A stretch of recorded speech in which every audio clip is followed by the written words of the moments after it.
Rosyadaralun, selain Raffi Ahmad dan Atta Halilintar, nama Gus Miftah ikut terseret dalam pusara kasus tindak pidana pencucian uang atau TPPU Robot Trading Ilegal ATG yang kini menetapkan Wahyu Kenzo sebagai tersangka.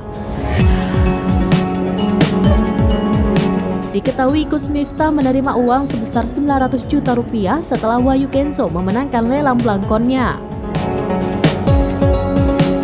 Terseretnya nama Gus Miftah diungkap oleh pengacara korban Wahyu Kenzo, Zainul Arifin, saat membuat laporan di Mabes Polri Kebayoran Baru, Jakarta Selatan pada Selasa 11 April 2023. Gus Miftah mengatakan jika bicara keterlibatannya atas kasus dugaan TPPU Wahyu Kenzo karena melelang belangkon, ia memastikan tidak tahu sumber uang yang ia terima. Ia pun meyakini tuduhan dirinya terlibat robot trading ilegal hanyalah asal. Gus Miftah pun menjelaskan uang 900 juta rupiah tersebut digunakan untuk amal, bukan untuk kebutuhan pribadi.